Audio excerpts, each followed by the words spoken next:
Okay, in this video we're going to look at the law of sines.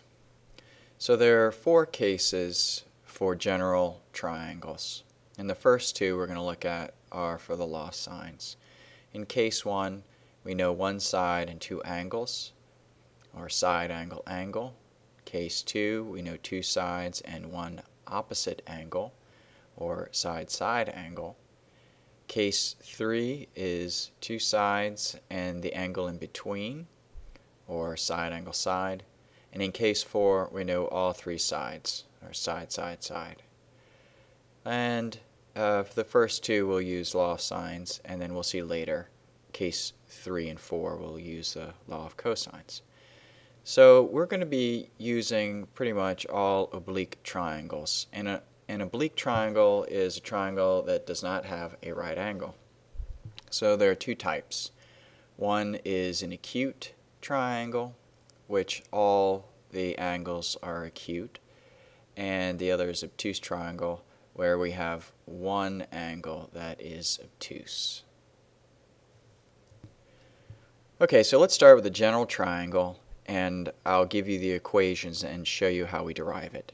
So we use the capital letters for angles and the lowercase letters for sides. And here is our first equation. It's the side A over sine of the angle A equals side B over sine of the angle B equals side C over sine of the angle C. And there are many ways we can write and rewrite this equation to use, depending on what we're looking for. So I have this triangle, and I'm going to make an altitude h that intersects the base at a right angle. So I have two right triangles. I know that the sine of A equals the opposite side h over the hypotenuse B. And I can also say that the sine of B equals h over A. I'm just using right triangle trigonometry that you've already used before. If I solve both sides for h, I can make a substitution. I can say B sine A equals A sine B. And then I could divide both sides by the sine of A and the sine of B, and I get little b over sine B equals little a over sine A. So that's the first part of our equation. We can also make the argument, the same argument, by making an altitude h from angle A to side BC. And we would get little b over sine B equals little c over sine C. So this is our formula for law of sines. Let's see how we can apply this. So in case 1, again, is side angle angle. Solve the triangle, so that means I need all three sides and all three angles. So let's put in what we know. I can find the third angle by subtracting the first two from 180. So that gets us B equals 64 degrees. I need to find little b and little c. So let's use the first two parts of this equation. A over sine A equals B over sine B, and solve for little b, and then make our substitution. 10 sine 64 over sine 41 degrees.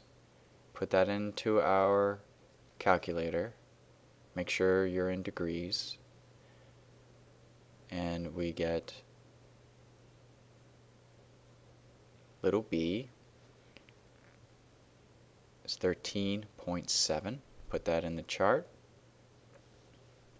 Now I need to find little c, so I can use A sine A equals C sine C. Solve for little c. Substitute what I know. So 10 sine of 75 degrees divided by the sine of 41 degrees. So I'm just going to change my input here on my calculator.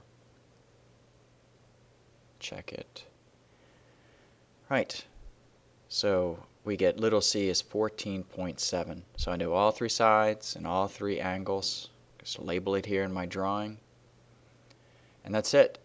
So that was for case 1. So we're done with the first part of the notes here.